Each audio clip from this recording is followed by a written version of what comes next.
Hey there, sleepless rabble. You know how Netflix loves to give us nightmares we can't look away from? Shows like Squid Game, the tracksuits, the bunk beds, the sense that survival itself has been turned into spectacle. But here's the disturbing part. In Korea's not so distant past, there was a place that looked chillingly similar. Not a TV set, not fiction, but reality. Hidden behind walls that the world chose not to see. That's the story we're diving into tonight. And before we go further, a quick heads up. This episode touches on very heavy themes. It's unsettling, it's raw, and it may stay with you after listening. If that feels too much for tonight, no worries. Skip this one and come back when you're ready. Still with me? Good. Then let me take over for a while. If you want more of these kinds of deep dives into Netflix documentaries, where we connect what's on screen with the reality behind it, hit subscribe, give this a like, and drop a comment or even just an emoji if you'd like me to cover more of them. This is Napmax Sleep Stories, and you're listening to Echoes of Survivors, Inside Korea's Tragedies. Now, let's begin. When you think of a welfare home, what comes to mind? Maybe a place where children in need find safety, warm meals, and someone who actually gives a damn. That's the promise anyway. The facade. In South Korea of the 1970s, this facade had a name. Brothers' Home. It sat there in Busan, looking almost respectable from the outside, a huge institution, sprawling across the hillside, with neat walls and an official sign that reassured visitors that here, the forgotten and the homeless were cared for. Politicians smiled for photo ops in front of it. Newspapers called it a model of compassionate governance. And the director was praised as a man of God doing his duty for the nation. But let's pull back the curtain. This wasn't really a home. It was a machine. A machine fed by the paranoia and ambitions of a country under military rule. Korea at the time was obsessed with appearances, especially with the 1988 Olympics looming on the horizon. The government wanted shiny streets, modern skylines, and absolutely no undesirables cluttering up the view for international guests. And so, the police swept up street kids, beggars, or frankly, anyone who just looked out of place, and dumped them behind the gates of Brothers' Home. The trick was simple. The state paid subsidies for every person locked inside. The more bodies you crammed in, the more money rolled out. Welfare became business, compassion became profit, and dignity, that wasn't on the menu. From the outside, it all sounded noble. Providing shelter to the needy, offering discipline and care. The director, Park In-gun, liked to present himself as a savior, a guardian of order. But the truth, which only surfaced years later, was that Brothers' Home wasn't about saving lives. It was about controlling them, breaking them, and in too many cases, extinguishing them. Think of it as the ultimate stage set. A smiling mask of welfare to hide a grim reality. Visitors, politicians, and donors saw neatly dressed children lined up in rows, singing songs of gratitude. What they didn't see, or chose not to see, was the violence, the exploitation, and the cries that never reached the outside world. Visitors saw tidy uniforms, choreographed smiles, and rows of children singing patriotic songs. On paper, it all looked like a triumph of discipline and charity. But the reality was sealed behind walls, where fear spoke louder than music, and silence was safer than the truth. And yet, who were these children? How did they end up here, in a place that claimed to protect them, but instead devoured them? To answer that, we need to follow the streets of Busan, where the story doesn't begin inside the gates, but outside, with the ones the city decided it no longer wanted. Follow the streets first, not the walls. The story begins where the city exhales. Markets rinsed in brine, bus terminals humming with impatience, alleyways stitched together by laundry lines and radio crackle. Here, a boy tries to sell gum that nobody wants. A girl waits for a mother who is late again. A man with a limp watches the pavement like it owes him an answer. None of them look dangerous. But in the calculus of appearances, none of them look useful either. In the late-night hush, trucks rolled slow. Daytime was tidier, uniforms in pairs, a clipboard, a gesture that said, "Come along."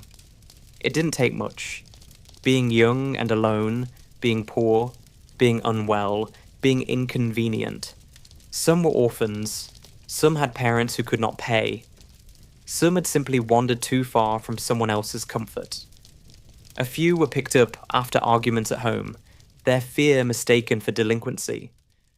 Others were sleeping rough after a run of bad luck. The message travelled fast without anyone saying it. If you looked like trouble to the city's image, the gates had room for you. No trial, no proper charge. Paperwork, yes, when someone needed to justify a number. Numbers mattered. They were the currency of cleanliness, the proof that streets were tidy, that disorder had been relocated somewhere quiet. In the years when a nation was determined to look polished for the world's gaze, the easiest way to polish was to put the dust in a drawer and close it.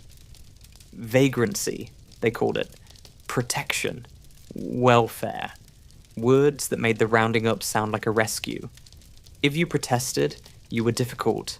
If you cried, you were hysterical. If you stayed silent, well, silence is consent, isn't it? That's what power likes to believe. So the buses filled. Teenagers who had run from shouting in small flats. Children who had been told to work and failed to bring home enough. Men whose injuries made them slow. Women whose lives had turned into a single long night. Some were grabbed at stations with a ticket in their pocket. Some on corners they had stood on every day of their life. The ones who had homes weren't necessarily safe. A uniform at the door could still be authority, and authority knows how to sound inevitable. A signature here, a stamp there, a van outside. The neighbour shut the window and turned up the television. By the time anybody worked out how to undo the mistake was part of the system. And the system did not make mistakes. It made records. Think about the arithmetic of it. The more bodies inside, the more funding flowed. Care became the receipt you waived to unlock the budget. To get in, you needed only to be seen. To get out, you needed a miracle, a favour or a crack in the facade, wide enough to wriggle through. Children learned quickly that invisibility was safer. Adults learned that nothing they said would be believed if a form already said otherwise. If you've watched Squid Game, you remember the erasure, names traded for numbers, bright tracksuits designed to look uniform from the balcony. From a distance, order looks comforting. Up close, it's a method. The bunks in perfect rows, the way people were arranged to be easily counted, easily punished, easily moved. It wasn't a television set here, it was policy. The difference is not small. One is a script. The other is a sedative whispered in bureaucratic language. Among those taken were the children who talked too much, and the children who barely spoke at all. The shy and the sharp, the messy and the meticulous. They arrived at the gates with pockets that held small biographies. A marble, a train stub, a photo creased by 100 foldings. They arrived with rumours. Someone said the food was better than the street, that there were beds. Someone else said the work was brutal, the punishments worse. The truth could hold both at once, and did. Those with disabilities vanished fastest. The city did not know what to do with them beyond hiding them. A limp could be a sentence, A different face, an indictment. Mothers were promised help. Short term, they were told, just until things improve. Improvements were always scheduled for later. Later never came. And then there were the ones who had simply been in the wrong place when a quota needed filling. A police chief's chart demanded a neat line descending. A politician needed a statistic to wave. We reduced street presence by X%. The sentence sounds clean, as if the people evaporated into wellness instead of being loaded into vehicles. On paper, the success was measurable. On the ground, the success was a bus with its windows painted in dust. It is tempting, from the safety of now, to look for villains who are easy to point at, and heroes who are easy to celebrate. But systems are built to spread responsibility so thin that it can't be held. The officer who signed the transfer said he was following a procedure. The administrator who stamped the intake form said she was powerless. The director said the country asked for order and he delivered it. The city said it did not know. The church said it was praying. Everyone slept well as long as the songs at visiting hours sounded grateful. Some were returned home quickly.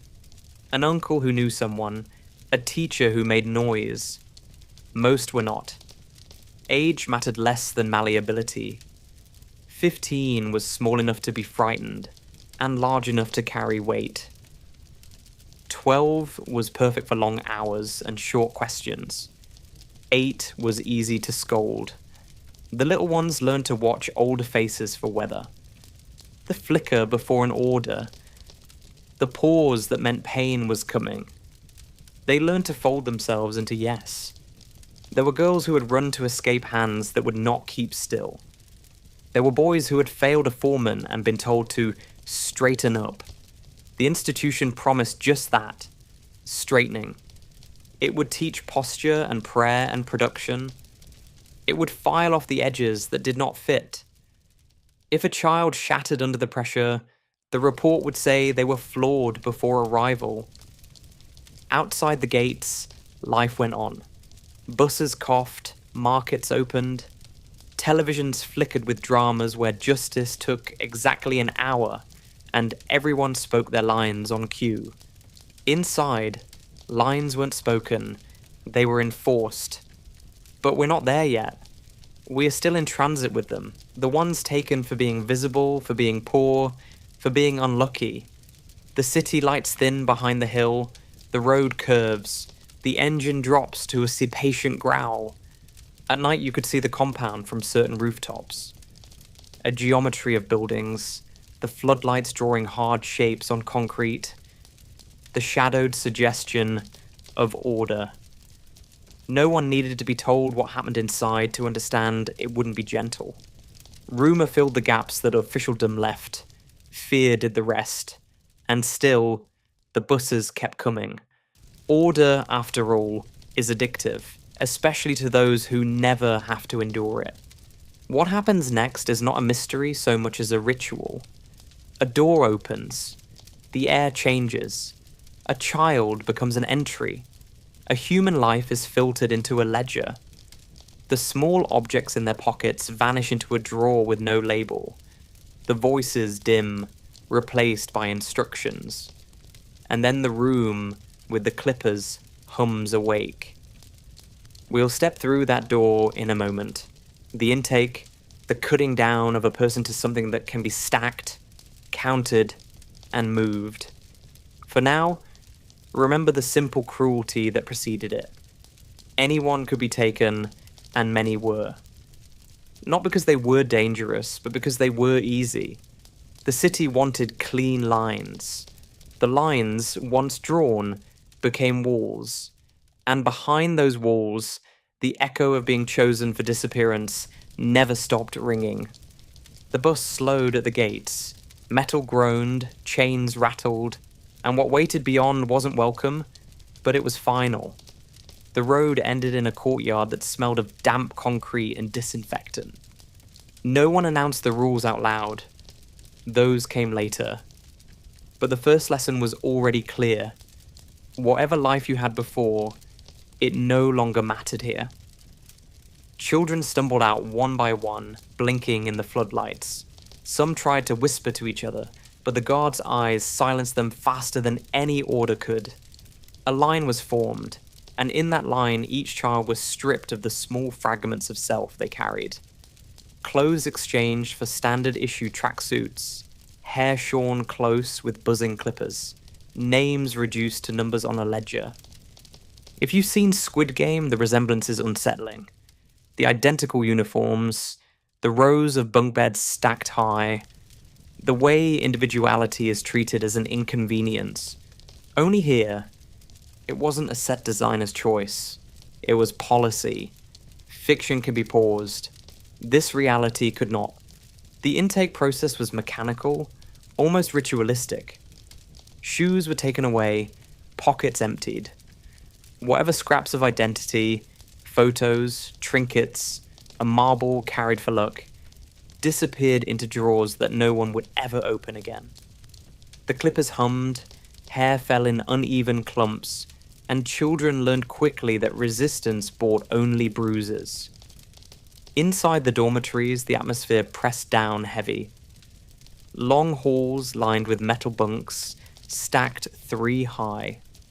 The air smelled of sweat and soap that never quite washed anything away.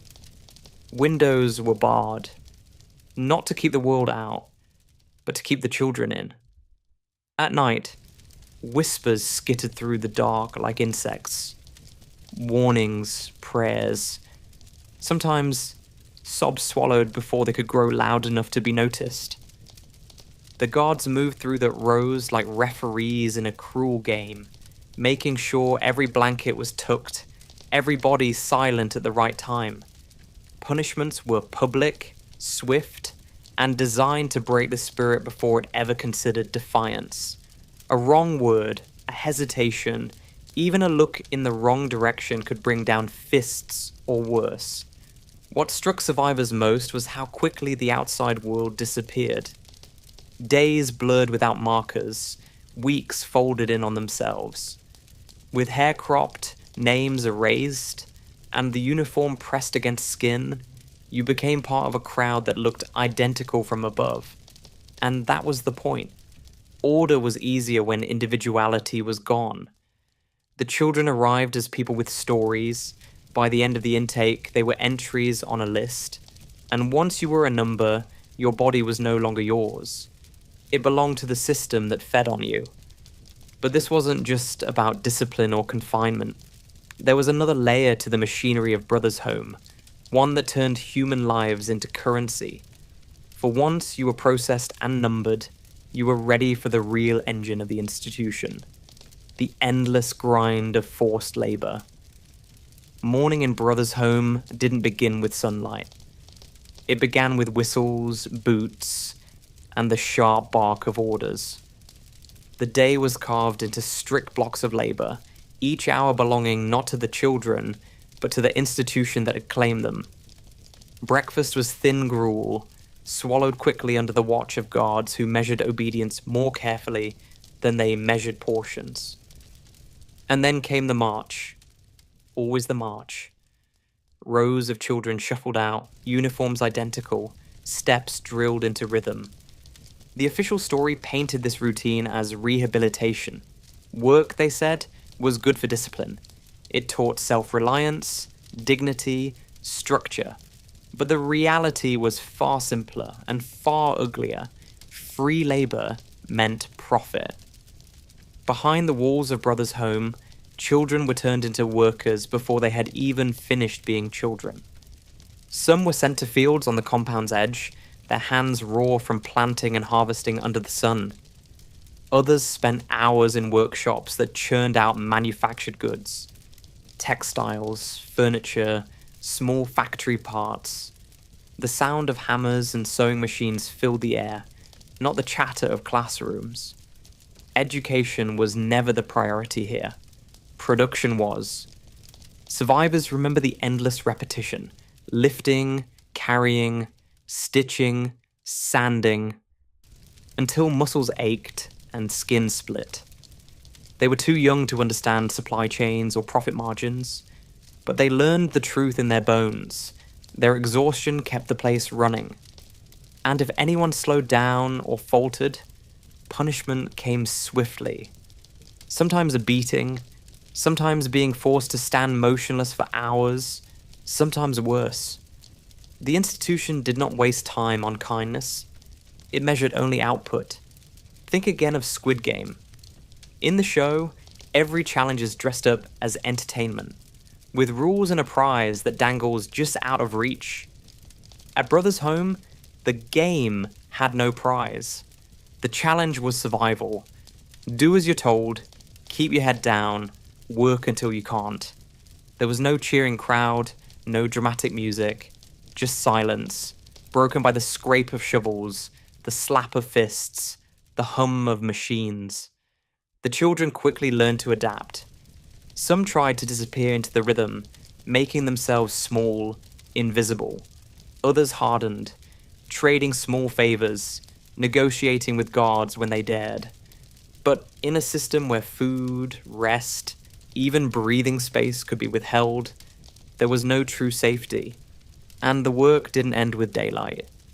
Nights brought chores in the dormitories, cleaning, scrubbing, preparing for the next day's cycle. Rest was a luxury, not a right. The beds might look orderly from a distance, but they held bodies too weary to dream, too frightened to speak. What gnawed most was not just the exhaustion, but the theft of childhood itself. These were years meant for classrooms, for games, for laughter that echoed freely. Instead, the echoes here were the clatter of tools, the sharp rebukes of guards, the muffled cries of those who collapsed and were dragged away. Survivors later described the bitter irony. The world outside was told these children were being taught responsibility, that they were learning how to become useful citizens. But usefulness, in the vocabulary of Brothers' Home, meant breaking a child until they fit the mold of a silent worker. The home was never about nurturing. It was about extracting every ounce of labor from bodies too small to resist.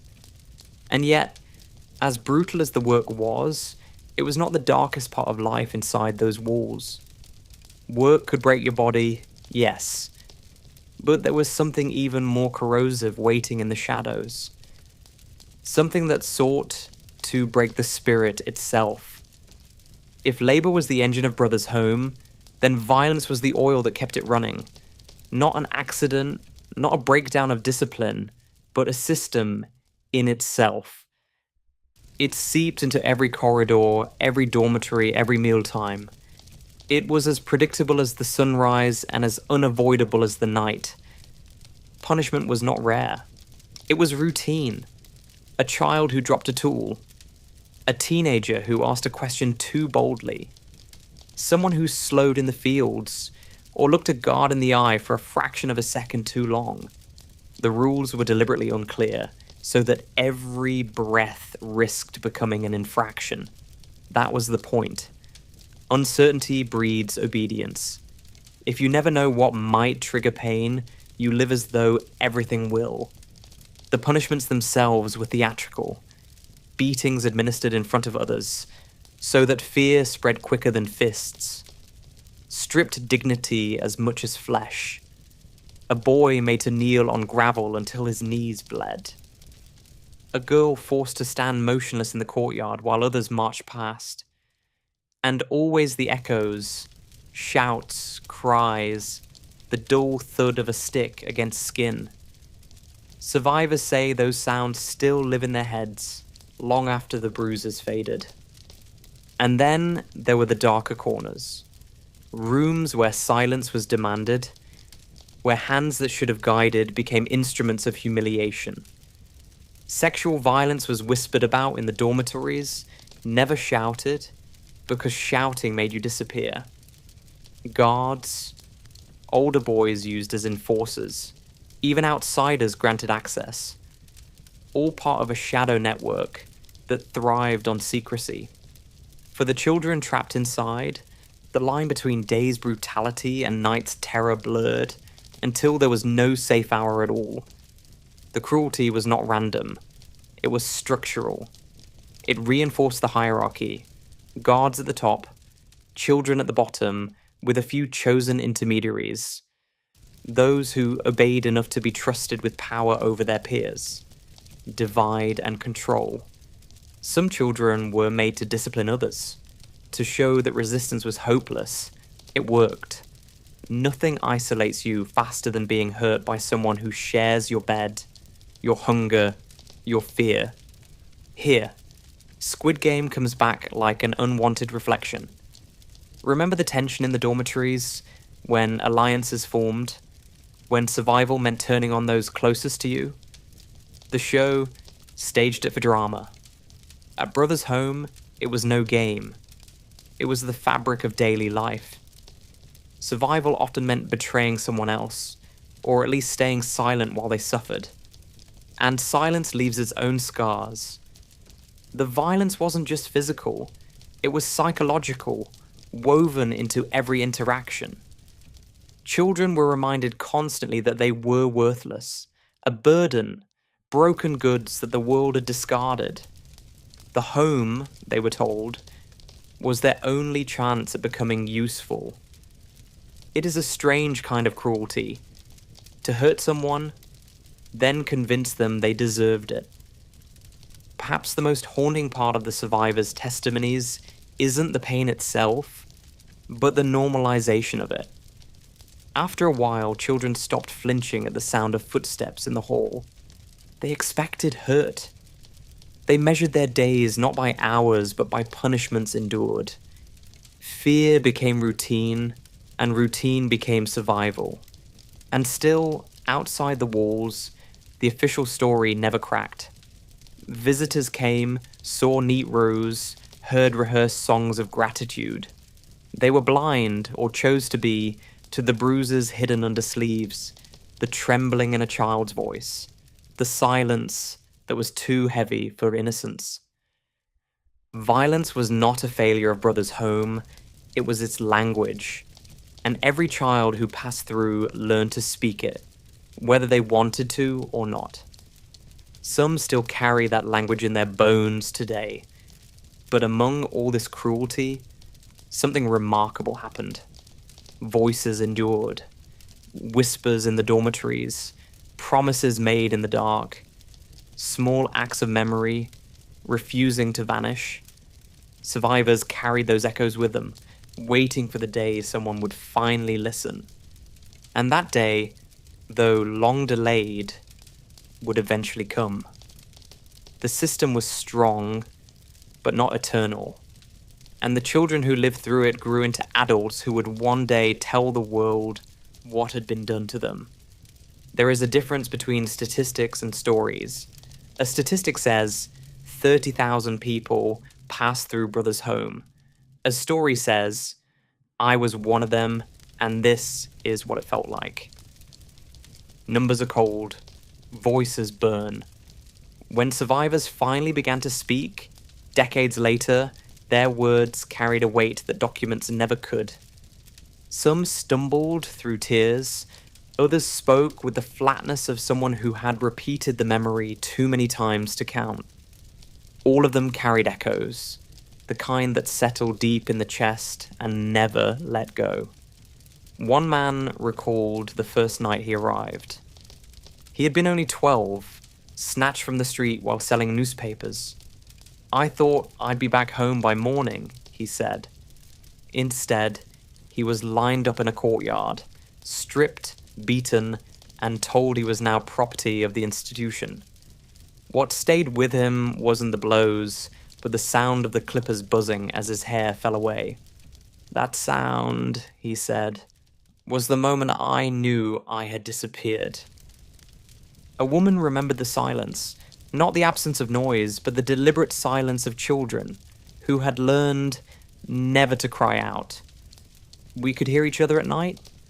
We knew someone was hurting, but no one made a sound. We all knew better. She paused then, searching for the words. That silence is louder than any scream. Others spoke of the friendships that flickered, fragile sparks in a place designed to smother them, sharing crusts of bread, whispering a song under blankets, tracing a word in the dust when guards weren't watching. Small gestures that said, "I see you. I know you're still here." For some, those were the only things that kept them alive. And yet, every story carries absence. Survivors speak often of those who did not make it. Children who collapsed in the fields, who vanished after punishment, who one day simply weren't in their beds anymore. No explanations, no records, just silence, again, swallowing names that should have been remembered. What haunts is not only the cruelty, but the world's indifference. Many survivors describe watching visitors tour the grounds. Politicians, church leaders, journalists, while they themselves stood in neat rows, forced to smile, forced to sing. "We were told to thank them," one survivor said. "I stood there with a split lip, and I thanked them." The memory burned hotter than any beating. These voices don't match, not exactly. Some accounts differ on details, on dates, on numbers. Trauma is like that. It distorts, fragments, refracts, but the echo is consistent. A place of fear, of forced labor, of broken bodies and stolen childhoods. A place that called itself a home while erasing everything that words should mean. Listening to these testimonies, you feel a double weight. The pain of what happened, yes, but also the courage it takes to speak it all. For decades, many remained silent, out of shame, out of fear, out of the conviction that no one would believe them. Breaking that silence is itself an act of survival. And once broken, the silence cannot be restored. The echoes spread, carried in interviews, documentaries, now even on streaming platforms watched around the world. The walls of Brothers' home may have been torn down, but the voices carry further than those walls ever reached. They remind us of a truth institutions always hope we forget. Systems are powerful, but so are stories. And once told, stories change how we see everything. Still, for many years, those echoes bounced unheard. The children grew into adults who walked through life with invisible scars, while outside, the city carried on as though nothing had happened. The question isn't only what they endured inside, but how so many managed not to see or chose not to look. The walls of Brothers' home were not especially high. From certain rooftops in Busan, you could see the compound spread out against the hillside, floodlights cutting long shadows over the grounds. The city never pretended it didn't exist. And yet, in another sense, it was invisible. Not because it couldn't be seen, but because people chose not to look. Neighbors heard the sounds, shouts carried over walls, sometimes the clang of tools, sometimes the sharp crack of punishment. But daily life is skilled at filtering what it doesn't want to confront. A scream becomes noise. A line of children marching becomes discipline. What is unbearable can always be renamed until it feels tolerable. Busan in the late 1970s was a city straining to appear modern. Neon signs lit the markets, new concrete towers promised progress, and the nation itself was sprinting toward international recognition. With the Olympics on the horizon, the story Korea wanted to tell the world was one of prosperity, cleanliness, order. Brothers' home fit neatly into that narrative, at least on paper. A proud example of welfare, a solution to homelessness, a symbol of efficiency. And so officials toured the grounds, cameras in tow. They smiled at rows of children in matching tracksuits, clapped politely as they sang rehearsed songs of gratitude. No one asked why those smiles looked forced, why the dormitories smelled of disinfectant stronger than soap, why the classrooms echoed more with silence than with lessons. To ask would have been inconvenient. To not ask was easier. The church was no better. Leaders praised the director as a man of faith, a shepherd guiding the lost. Donations flowed. Blessings were given. When children knelt, it was seen as piety, not coercion. The illusion worked because people wanted it to work. Conscience is quieter when wrapped in hymns. Journalists came too, some curious, some skeptical. But the regime's grip was firm, and stories that questioned too sharply were buried before ink dried. Those who might have dug deeper learned quickly that survival, even outside the walls, sometimes meant silence.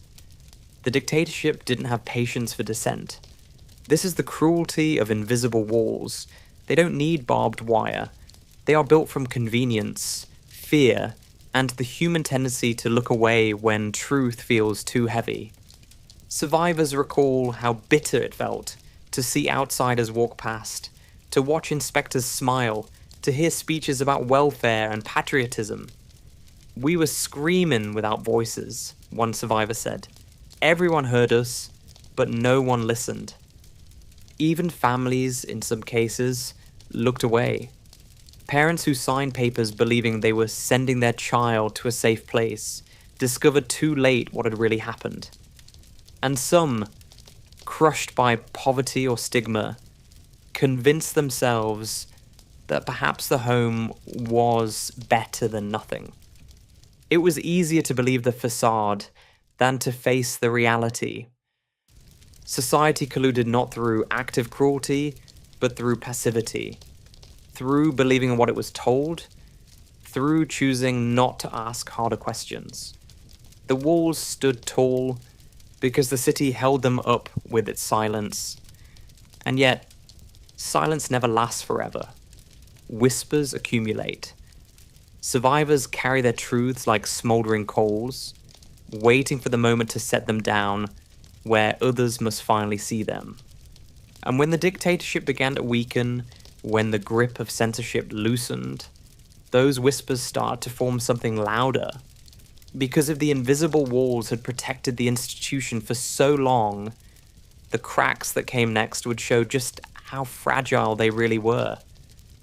And in the center of those walls, behind the songs and the parades of children in matching tracksuits, stood one man whose name carried both reverence and dread: Park In-goon.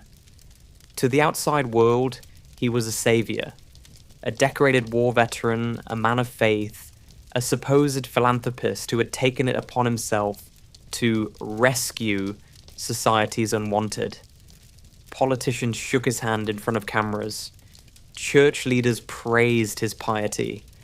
Local newspapers described him as a visionary who turned chaos into order. The title he liked best was Director, though in truth, he was more warden than guardian. Inside Brother's home, his presence was different. Survivors recall how even the guards stiffened when he appeared. Children were drilled to bow, to lower their gaze, to chant greetings that sounded rehearsed because they were. His authority wasn't questioned. It radiated through uniforms, punishments, and the unspoken rule that nothing inside those walls happened without his blessing. Park was not simply running a home. He was running a business. Every child or adult dragged inside meant government funding. Subsidies that flowed in steady streams, no questions asked. He learned quickly that numbers mattered more than needs. The more beds filled, the more coffers swelled. Welfare became currency, and the institution a machine built on bodies. But greed alone doesn't explain how Brother's home endured for over a decade. Park's true skill lay in cultivating connections. He courted politicians, flattered generals, donated generously to churches, and always spoke the right words about patriotism and morality. In a South Korea ruled by a military dictatorship, he made himself useful. His institution solved a problem no one wanted to face: the visibility of poverty. Out of sight, out of mind, neatly contained within his walls. That usefulness brought him protection. When rumors leaked, whispers of abuse, of deaths, of disappearances, investigations fizzled before they began. Inspectors were given choreographed tours. Critical journalists found their articles spiked by editors under pressure. Those with doubts were reminded that questioning Brothers Home was not just questioning a director, but questioning the government's chosen narrative of progress and order. Survivors remember him less as a man and more as a presence. Sometimes distant, glimpsed from afar during ceremonies, sometimes terrifyingly close, his gaze sweeping through the dormitories like a searchlight. To a child already stripped of name and dignity, Park embodied the system itself. Untouchable, unquestionable, omnipresent.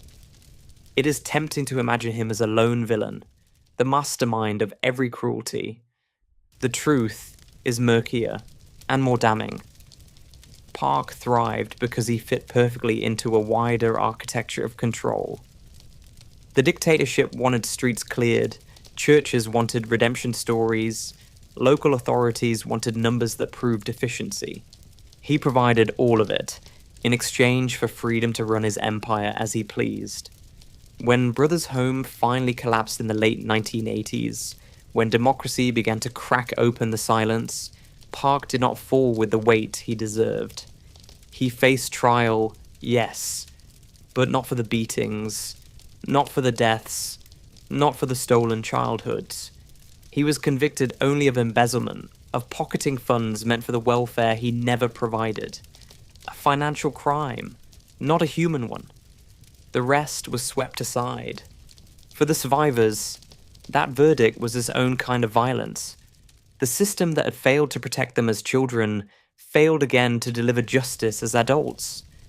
The man who had stood at the center of their nightmare walked away with little more than a stain on his reputation and a short prison term.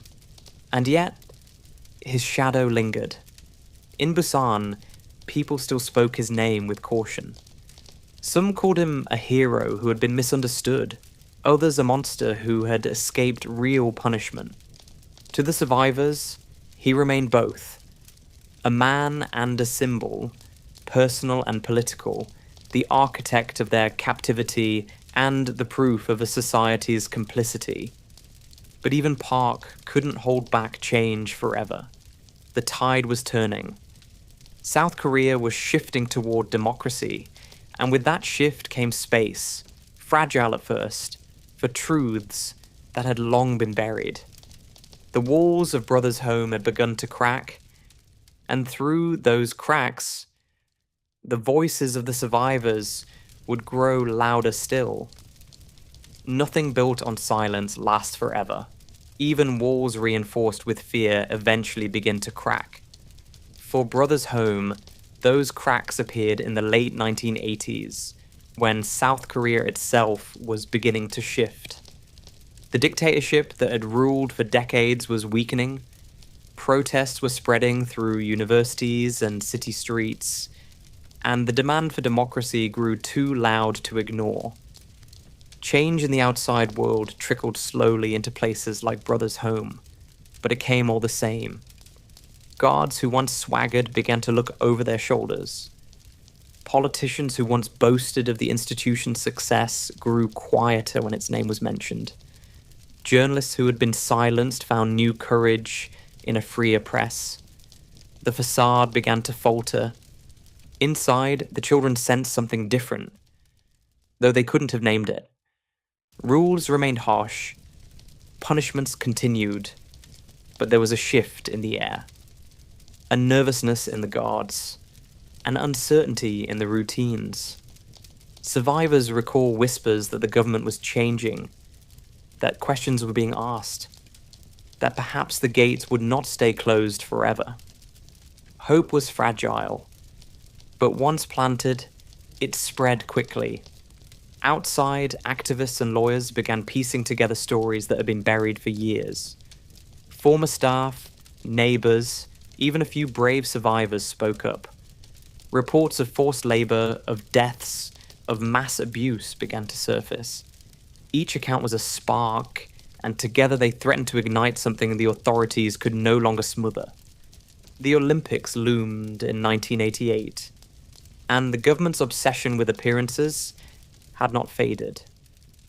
But by then, the narrative of progress was colliding with the reality of dissent.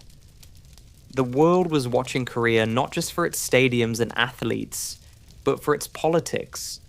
And a welfare home that looked suspiciously like a prison was no longer an asset. It was a liability. The institution began to shrink under scrutiny. Inspections, once a choreographed theatre, became harder to stage. Children were transferred out. Programs were quietly wound down. Park In-gun still held sway. But the network that had protected him was fraying. Without the dictatorship's full shield, he was exposed. For survivors, the collapse of Brothers' Home did not feel like liberation at first. Many left with nothing but scars. Psychological, physical, invisible. Some were released into a society that barely acknowledged what they had endured, carrying shame that was never theirs to begin with. Freedom without recognition is a strange gift. It feels weightless in the hand, yet crushing in the chest. But still, the place was closing. The gates that had swallowed thousands finally stood open, not to welcome, but to end. The children who had been numbers scattered back into a world that didn't know how to receive them. For most, there were no apologies, no compensation, only the bitter knowledge that survival itself was the only victory they had. The walls came down, but the silence remained. Officially, Brothers' Home was gone. Unofficially, the truth of what had happened there remained buried, denied, or politely ignored. It would take years, decades even, for the full weight of the testimonies to surface. And when they did, the survivors discovered something crueler still. Even in collapse, the system found a way to protect itself. The man who had stood at its center would face trial, but not for the pain he inflicted, not for the children who vanished, not for the lives shattered beyond repair. His crime, in the eyes of the court, was money. When Brothers' Home finally collapsed, when the gates closed and the facade could no longer be maintained, there was a brief moment of expectation. Perhaps, at last, justice would follow. Perhaps the suffering that had been hidden for so long would be acknowledged in the courts, and those responsible would face the weight of their crimes. That expectation was short-lived. Yes, there was a trial. Park In-gun, the director who had presided over more than a decade of fear, was brought before a judge. But the charges did not match the reality. Not the violence, not the disappearances, not the scars carved into thousands of children. None of that. He was charged with embezzlement, for stealing funds meant for the institution he himself controlled. It was a grotesque narrowing of the truth. To the system, the crime was not the broken bodies or the stolen childhoods. The crime was that he had pocketed money that should have stayed in the books. Human suffering was invisible, missing numbers in an account were not. Survivors sat in the gallery, watching. Some dared to hope the proceedings would turn, that testimonies would be heard, that the cruelty they had endured would be named. But the court never opened that door. The abuse was treated as rumor, the violence as exaggeration. The institution's crimes were reduced to bookkeeping errors, and so the sentence came. A few years in prison for financial misconduct. A man who had presided over forced labor, starvation, beatings, and worse, who had run an empire of exploitation in the guise of welfare, was punished only as a dishonest accountant. For the survivors, it felt like being erased twice. First as children, when their names became numbers, then again as adults, when their pain became irrelevant in the eyes of the law. We weren't people to them, one survivor later said. We were margins on a balance sheet. The injustice left wounds as deep as the original abuse. Many survivors describe the trial not as closure, but as reopening the wound, only to pour salt into it. Watching Park stand in court, not as a criminal against humanity, but as a man scolded for skimming profits, was unbearable. It confirmed what they had always feared, that the system valued money over lives, order over truth. Even after his release, Park retained influence. Some continued to call him a man of faith, a philanthropist misunderstood by history. His family lived comfortably, his reputation in some circles barely dented. Meanwhile, the children he had once controlled stumbled into adulthood with no support, no therapy, no acknowledgement. In South Korea's rush towards democracy and modernity, Brothers Home was quickly folded into the category of unfortunate past. Something to be moved on from, rather than confronted. The court's verdict provided convenient closure for officials. A box ticked, a punishment delivered, the matter settled. For survivors, the matter was anything but. Because justice isn't just about punishment, it is about recognition. To say out loud, this happened to you, and it was wrong. That recognition never came. And without it, the echoes of Brothers Home only grew louder. The trial ended, but the story didn't. For the survivors, it could never end there. They walked out of courtrooms carrying the same silence they had been forced to swallow as children. Only now, they carried it as adults, in a society that had no interest in listening. But silence, even when imposed for decades, has a way of fraying. The echoes that had lived in their bodies refused to stay buried. One by one, survivors began to speak again, not in the safe language of statistics, but in raw testimony. They talked of hunger, of bruises, of nights when the screams in the dormitories were louder than the prayers. Some voices trembled, others carried the hard edge of anger. All of them carried truth. At first they were ignored. Newspapers ran short pieces, tucked away on inside pages. Officials muttered about isolated incidents or misunderstandings.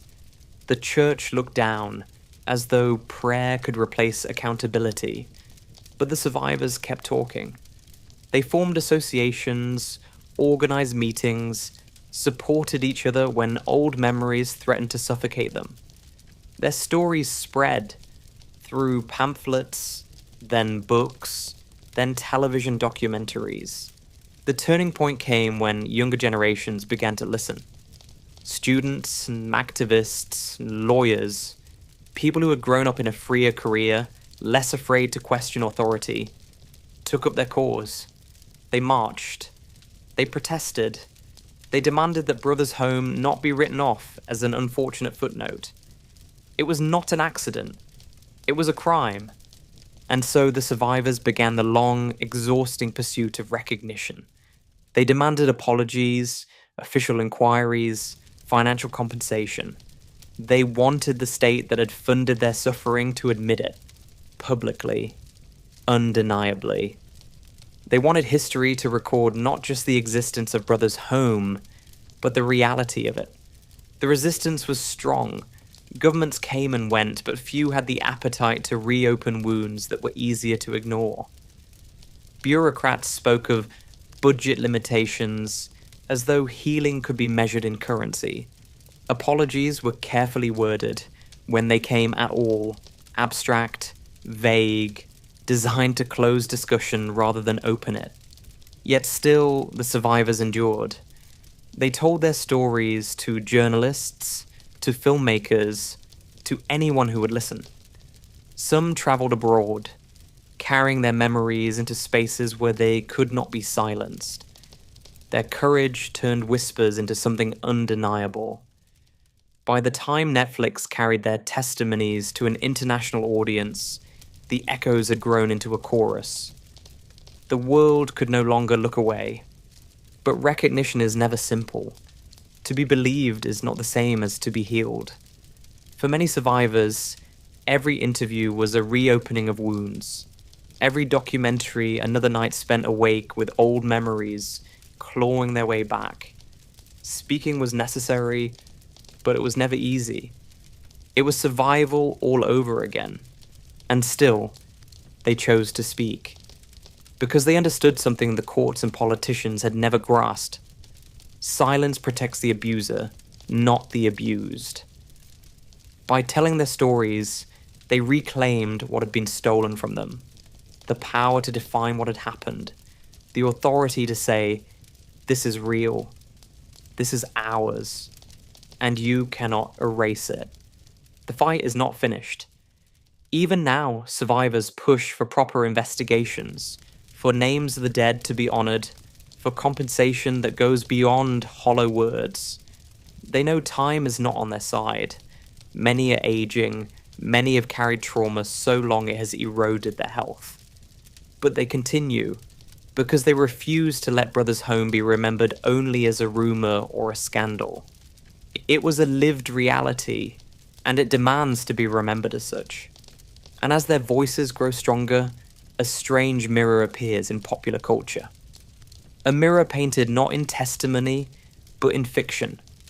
Bright lights, numbered uniforms, stacked bunks. A series watched by millions across the world, sparking conversations about survival and cruelty. For survivors of Brothers Home, it was more than entertainment. It was déjà vu. When Squid Game exploded onto screens in 2021, the world gasped at its brutal imagination. Numbered tracksuits, dormitories stacked with metal bunks, faceless guards enforcing impossible rules. It was presented as dystopian fiction, a nightmare crafted for entertainment. Yet for the survivors of Brothers Home, it was not distant fantasy. It was memory, resurrected in bright colours for global consumption. The resemblance was impossible to ignore. Survivors spoke of watching the series with a sense of nausea rather than thrill. The bunks in endless rows, the fluorescent uniforms that erased individuality, the rituals of obedience and punishment. It all echoed too closely. For most viewers, those images were shocking because they seemed exaggerated. For those who had lived through Busan in the 1970s and 80s, they were disturbingly familiar. There is a bitter irony in fiction, reflecting truth more vividly than history books. Millions who had never heard of Brothers Home debated Squid Game over coffee and online forums, dissecting its symbolism and social critique. Meanwhile, the actual survivors of a real survival game had been struggling for decades just to be believed. Fiction traveled faster than testimony. A series went viral. Their truth had been silenced. And yet, that very irony opened a door. The global success of Squid Game created a reference point, a shared language through which the world could finally grasp the shape of what had happened. When survivors compared their memories to the show, people listened differently. The uniforms, the numbers, the dormitory bunks, they no longer sounded like exaggerations, but like the grim blueprint behind a story the world already recognized. Still, the difference cannot be overstated. In Squid Game, the games were invented for drama, and every scene carried the safety net of fiction. Viewers could shudder, then press pause. Brothers Home offered no pause button. The game was life itself. The stakes were survival, and the cost was not ratings, but human lives. Survivors described the sickening mix of recognition and disbelief. Recognition because the images matched their own memories. Disbelief because the world could so passionately discuss a fictional cruelty while continuing to overlook the real one. It was as if the pain became more palatable when packaged as entertainment, less threatening than the testimonies of living, breathing witnesses. And yet, they used that mirror. They pointed to the show and said, "This is what it was like for us," but worse because it was real. The comparison cut through decades of indifference. Younger generations who adored the series began to ask questions, to search the name Brothers Home, to discover the testimonies hidden in footnotes of history. The echoes grew louder, carried now by fiction as well as fact. This is the strange alchemy of culture. Sometimes it takes a story, even an invented one, to make people listen to the truth. The survivors never asked for this mirror, but once it appeared, they refused to let it be dismissed as coincidence. They knew what they had lived. They recognized the reflection immediately. And so Squid Game became not just a phenomenon of streaming, but an unintentional monument to a buried past. A monument the survivors could point to, finally forcing the world to look where it had once chosen blindness. But beyond recognition, what do echoes demand? They demand reckoning. And the question that hangs in the air is whether Korea itself is prepared to reckon with the voices it long ignored. Time has passed. The walls of Brothers' Home are gone, the compound dismantled, the dormitories silent. But absence is not the same as healing. For survivors, the echoes remain. Sharp, insistent, impossible to file away. Many live with scars that do not fade. Nightmares, sudden terrors, the weight of mistrust that settles on the chest like a stone. Some drifted through adulthood as shadows of themselves, unable to form stable families or hold steady work, haunted by a childhood that was stolen rather than lived. Others found voices strong enough to advocate, but even advocacy extracts its price. Retelling your own pain until it feels like it belongs more to the public than to you. The fight for recognition continues. Lawsuits crawl slowly through courts. Hearings are held, then postponed, then diluted by bureaucracy. Occasionally, a politician stands at a podium and says the word apology, but the sound is thin, too rehearsed, too late.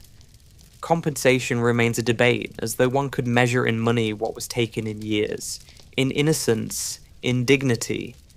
Yet the survivors persist. They refuse to let silence reclaim the narrative.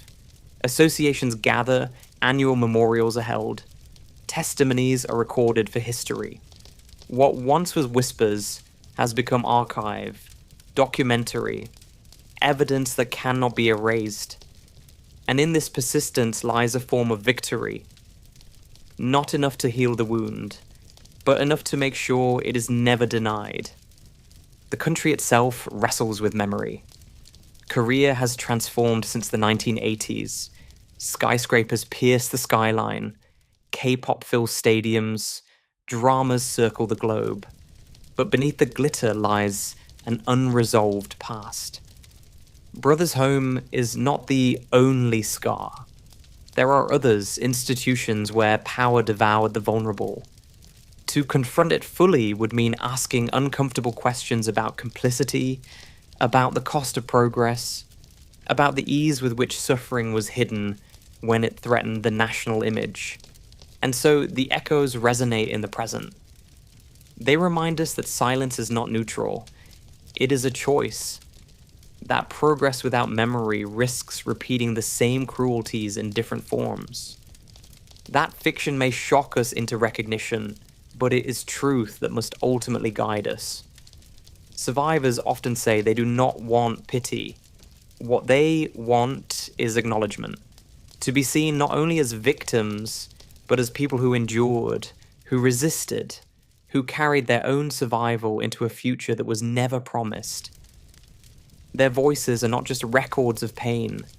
They are testimonies of resilience. And if we listen closely, the echoes tell us something more. That institutions rise and fall, but the human spirit, though bruised and silenced, has a way of breaking through. The story of Brothers Home is not sealed in history. It lingers.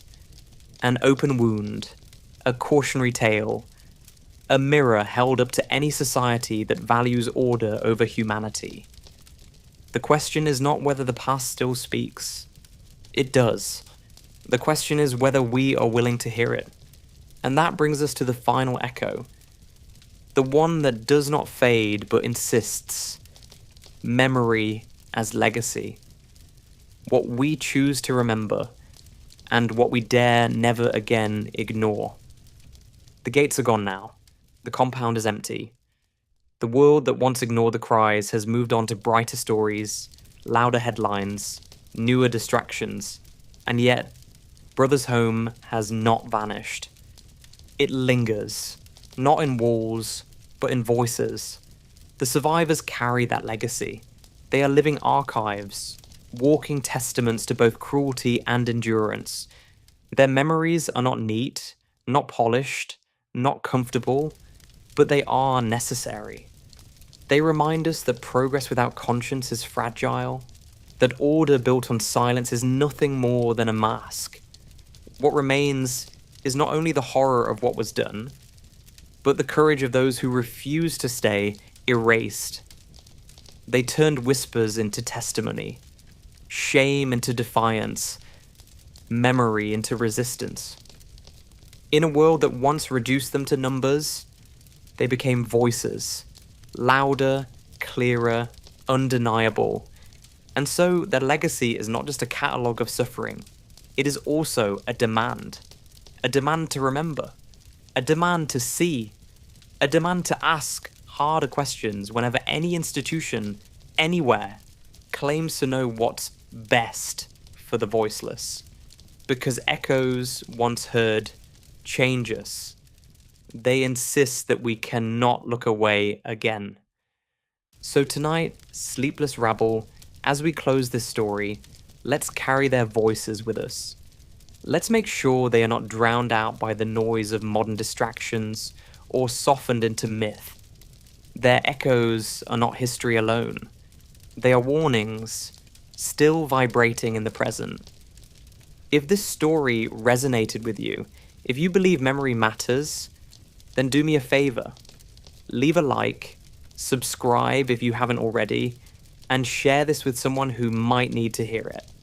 And in the comments, tell me, do you think fiction, like Squid Game, can ever truly prepare us for the reality it sometimes mirrors?